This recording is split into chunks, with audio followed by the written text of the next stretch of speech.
Dear Derry, happy Friday. Is it Friday? Is it supposed to be Friday? Well, of course it's supposed to be Friday, but I mean, is this supposed to be? Yes. Happy Friday. No, Thursday. Damn it. So the problem is, I was out of chicken. Chicken! And of course, it was delicious. Absolutely delicious. Um, and then I left there because I was like, I gotta go home. I gotta record Dear Derry. Came back here, and my housemates had just started watching The Hobbit, the extended, you know, and I got sucked in. We're actually not done. Um, Bilbo has just watched uh, Gollum haul the orc off into the darkness and is picking up the ring off the thing. That, in fact, that is the frame where it's frozen, is him picking the ring up off the floor. So that's where we are. So everybody else has now taken kind of an intermission to have hot chocolate and go out into the garage and smoke weed. And I have come here because I love you people and I don't like weed.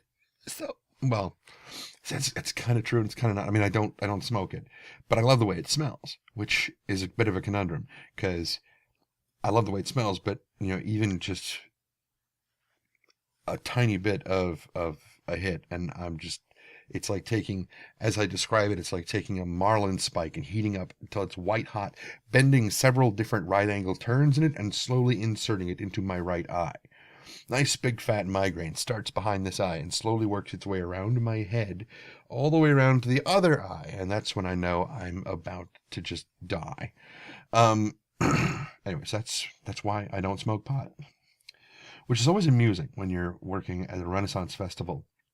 And it's like Saturday night, it's after the fair is closed, and all of the patrons have gone home, and all the participants are sitting around kind of a small bonfire, and they're passing joints and bongs around. And I take the thing and I pass it off. And they're like, "What, you don't want any of my weed?" It's like, "No, I can't smoke it. It gives me really bad migraines." And they're like, "Dude, I'm so sorry." It's like I just told them my dog died or something. It's like, "Dude, it's all right. Don't worry about it. It's fine." It, lately, like in the last couple of years, people are like, "What about edibles?" And I'm like, "No, edibles are fine, but I don't want any right now. Thank you." I only know I've had an edible once. It was back, I may have told you guys about this already. I was working at EA and I was working a lot. And so I was having a very hard time sleeping. And so my housemate had just come back from the dispensary and, well, earlier that day. And he was like, "How are you with edibles?" I'm like, "I don't know. I've never had one before." And he's like, "Okay, go to the refrigerator and open this drawer and blah, blah, blah, and come and bring me." So I come back with this cookie and he breaks off like a tiny little piece. He's like, "Okay, this is a 16th of a cookie. We don't know how much it's gonna, impact you." I was like, affect and impact and became infect. He said, "Just try this and try to go lay down."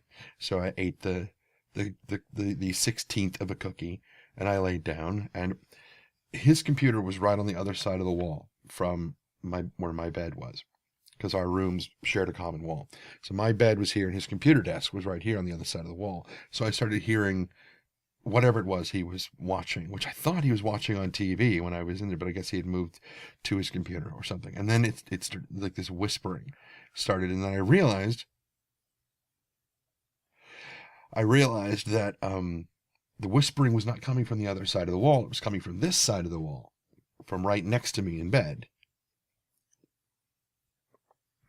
And there was nobody there, but so these auditory hallucinations were starting, and I was like, "Okay, that's really," and I was out, and I woke up like 8 hours later, and I felt fine. I've got I've got all these notes of things that I want to talk about, and they are all for TMI Tuesday, so I can't tell you any of them. Uh, uh, but let's see. I would have tea, but I only just put the tea bags in there like right before I started recording. So, given how I make tea, they won't be ready for another hour. Um, won't be ready for like another probably 15 minutes or so. I steep my tea for a very long time, and yes, it's bitter. What else could I tell you about? Um, the website that I was supposed to do the narration for, Starship Sofa, I managed to get the recording done that I wanted to get done, and got it sent off to them, and they seem to have loved it. So the reply came back saying, "Oh my God, this is wonderful. Thank you so much. Do you have time, or are you available to do another story?" And I was like, well, that depends on the story and when you need it by, or by when you need it, or however it would be proper grammaglish to say. It depends on when you need it. But they haven't answered yet. But apparently they want me to do another story, which is cool. Let's see. Was there anything else? Oh, as I was telling a friend of mine earlier today, and my housemate moments before I came in here to record, our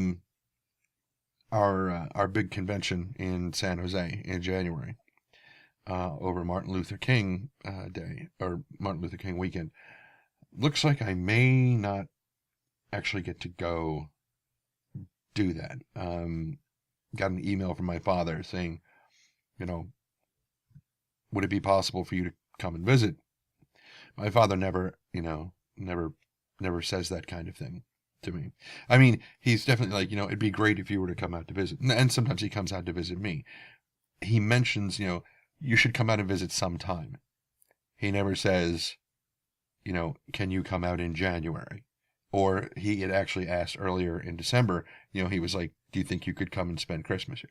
It's never that specific. So my instinct is telling me, yeah, I should, I mean, there's a lot of people that I would love to see at the convention in January, but my instinct is telling me I need to go see my dad. So not exactly sure when that'll happen, but that'll be probably for like a week.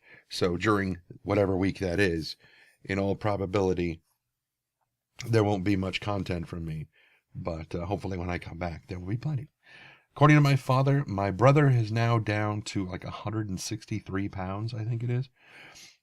My brother and my father did the lap band surgery thing. So they've both been losing weight like crazy. Personally, it's not that I don't believe in the lap band thing, but they have, in talking to the two of them, there's like, before you even get the surgery, there's this, you have to get on this specific diet, this pre-surgery diet because the more weight you can lose before you even get the surgery, the better off you are.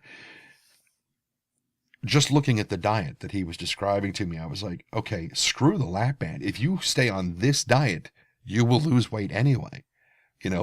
Forget the lap band. Just do this diet, and you're going to lose weight.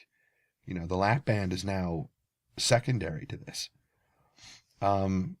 Somebody had tweeted something about, my aunt, somebody, said that, I need that lap band thing so I don't eat all the pies at the holidays. And I'm like, the lap band is not going to stop you from sticking it in your goddamn face. Exactly. Just, I that's one of the things that kind of bothers me about diets and surgeries and things like that. These it's not really a get skinny quick thing, get thin quick. But a lot of times it starts here first, getting all this stuff that you go off and you drink this juice and whatnot. No, if you would just stop the hand to mouth stuff, you'd probably be, hey, I'm fat, I'm allowed to say this. And there's really nothing wrong with my intake levels. People who know me and go out to dinner with me, they're like, dude, is that all you're going to have? It's like, that's all I wanted. That's, this is it. It's like Sunday morning. That's my pig out thing. And even people who've gone to Marie Callender's and watched me at the all-you-can-eat breakfast buffet, they see me get, 2 things of eggs Benedict and like some sausage links and a slice of spinach quiche. Yeah, that's that. And then I get a big bowl of salad, and I get a small bowl of cottage cheese, and maybe, if I'm feeling like splurging, I get a piece of pie. Maybe. And they're tiny pieces of pie. If you've ever eaten the Marie Callender's, they're about half the width of a normal piece of pie. So yeah. And, people are like, that's all you're going to have? It's like, that's all I wanted. And it's like, well, that's a decent breakfast. I'm like, yeah, I know.